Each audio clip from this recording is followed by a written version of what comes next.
Covalent bond.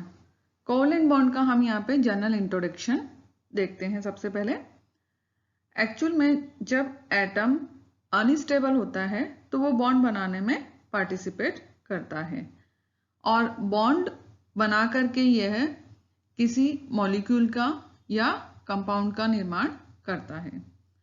ये जो molecule होते हैं या ये कंपाउंड होते हैं इन परमाणु की तुलना में अधिक स्थायी होते हैं। किन परमाणु की तुलना में?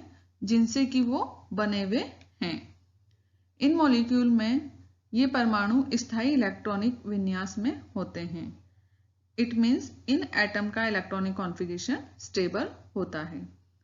बॉन्ड का क्लासिफिकेशन कुछ इस प्रकार किया गया है।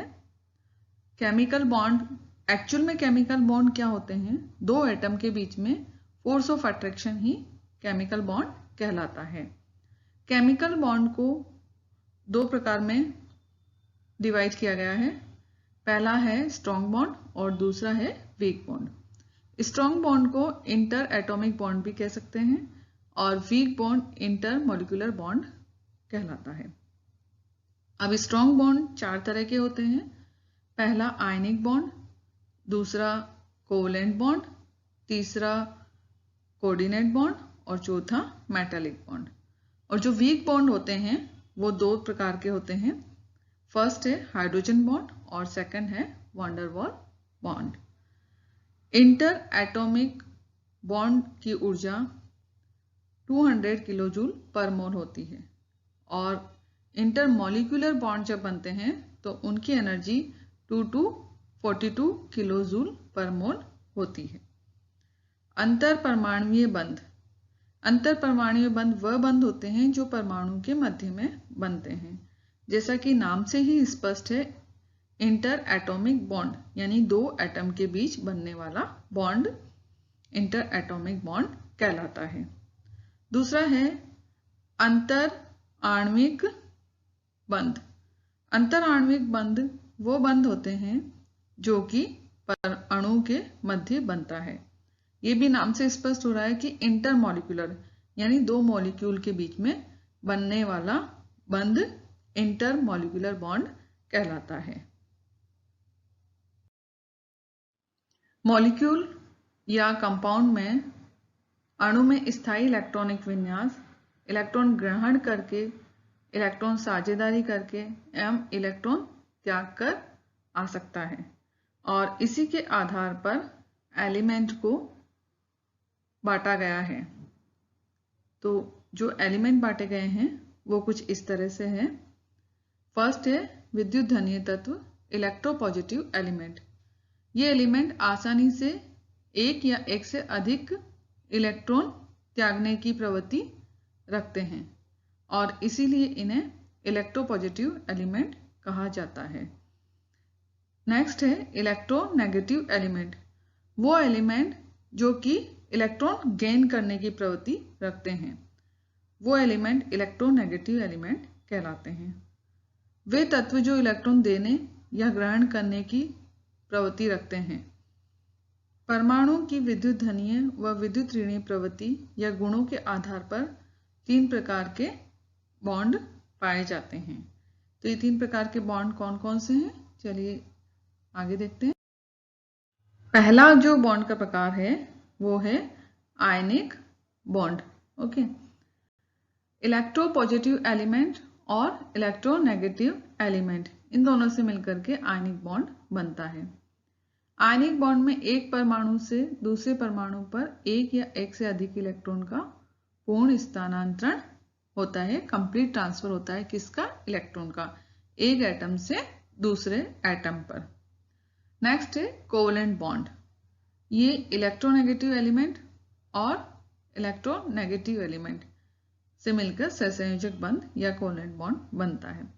सहसंयोजक बंध में दो परमाणु के मध्य इलेक्ट्रॉन युग्म की साझेदारी होती है। ठीक है, अब हमने आयनिक बंध में तो देखा था कि जो इलेक्ट्रॉन है वो पूरी तरह से ट्रांसफर हो रहा था, लेकिन यहाँ पर जो कोवेलेंट बॉन्ड है उसमें क्या होता है, दोनों परमाणु के बीच में जो इलेक्ट्रॉन पेयर होते हैं उनकी शेयरिंग होती है। वो पूर्ण रूप से किसी एक एटम के पास में ट्रांसफर नहीं होते हैं, जबकि दोनों एटम का जो है उस इलेक्ट्रॉन पेयर पे समान अधिकार होता है। इट मीन्स दोनों एटम के बीच में इलेक्ट्रॉन पेयर की शेयरिंग होती है। तीसरा है मेटेलिक बॉन्ड। इलेक्ट्रोपॉजिटिव एटम और इलेक्ट्रोपॉजिटिव एटम ये मिलकर के मेटेलिक बॉन्ड का फॉर्मेशन करते हैं। धात्विक बंध में संयोजी इलेक्ट्रॉन संपूर्ण क्रिस्टल में गति करने के लिए स्वतंत्र होते हैं, यानी कि वैलेंस इलेक्ट्रॉन जो होते हैं वो पूरे क्रिस्टल में मूव करते रहते हैं, वो फ्री होते हैं। कुछ ही बंध शुद्ध रूप से या 100% आयनिक बंध या सहसंयोजक बंध या धात्विक बंध होते हैं। इन बंधों में दूसरे बंधों के भी गुण पाए जाते हैं। जैसे आयनिक बंध में कुछ गुण सहसंयोजक बंध के होते हैं तथा सहसंयोजक बंध में कुछ गुण आयनिक बंध के होते हैं। तो जो बॉन्ड होते हैं वो एकदम प्योर नहीं होते हैं। अगर आयनिक बॉन्ड बन रहा है तो उसमें कुछ कैरेक्टर कोवलेंट बॉन्ड के होंगे, और कोवलेंट बॉन्ड बन रहा है तो उसमें कुछ कैरेक्टर जो है वो आयनिक बॉन्ड के होंगे। देखिए, दो एलिमेंट है और इनकी इलेक्ट्रोनेगेटिविटी में अंतर बहुत अधिक है, तो उन दोनों एलिमेंट के बीच में कौन सा बॉन्ड बनेगा? आयनिक बॉन्ड बनेगा। लेकिन अगर दो एलिमेंट हैं और उनकी इलेक्ट्रोनेगेटिविटी समान है या उनकी इलेक्ट्रोनेगेटिविटी में बहुत कम अंतर है, तो उनके बीच में इलेक्ट्रॉन की समान साझेदारी होगी और जो बनने वाला बॉन्ड होगा वो कोवलेंट बॉन्ड होगा। और यहाँ पर ये बताया भी गया है डायग्राम में। ये देखिए, हाइड्रोजन जो है, हाइड्रोजन मॉलिक्यूल का फॉर्मेशन होता है। तो हाइड्रोजन का जो एटम है उसके पास में एक इलेक्ट्रॉन, दूसरे एटम के पास में भी एक इलेक्ट्रॉन है। अब ये जो दोनों इलेक्ट्रॉन है, यहाँ पर इलेक्ट्रॉन पेयर की शेयरिंग हो रही है दोनों हाइड्रोजन एटम के बीच में। तो जो हाइड्रोजन है उसके बीच में यहाँ पर ये देखिए कोवलेंट बॉन्ड का फॉर्मेशन हो रहा है। तो लगभग समान या समान विद्युत ऋणता रखने वाले परमाणु के मध्य में इलेक्ट्रॉन की समान साझेदारी से सहसंयोजक बंध बनता है। एक सहसंयोजक बंध के दोनों इलेक्ट्रॉन पर दोनों परमाणु का समान अधिकार होता है। ऐसा नहीं कि एक परमाणु का अधिकार है और दूसरे का नहीं है। दोनों जो एटम है उनका इलेक्ट्रॉन पेयर पे सेम राइट होता है। अब यहाँ पर हम Cl2 का फॉर्मेशन देखें तो दो क्लोरीन एटम मिलकर के Cl2 मॉलिक्यूल का फॉर्मेशन करते हैं। तो यहाँ पर देखिए, दो क्लोरीन एटम के बीच में कोवलेंट बॉन्ड बन रहा है और ये जो एक एक इलेक्ट्रॉन है इनकी यहाँ पर शेयरिंग हो रही है, और जो इलेक्ट्रॉन है इनकी, ये दोनों इलेक्ट्रॉन, इस पर इन दोनों का अधिकार है, दोनों क्लोरीन एटम का अधिकार है। अब हम ऑक्सीजन की बात करें तो ये पहला ऑक्सीजन है और ये है दूसरा एटम, ठीक है। अब इन दोनों ऑक्सीजन के बीच में यहाँ पर दो इलेक्ट्रॉन पेयर है। ये देखिए, दो इलेक्ट्रॉन पेयर है जिनकी शेयरिंग हो रही है। तो दोनों ऑक्सीजन के बीच में जो बॉन्ड बनेगा वो डबल बॉन्ड बनेगा।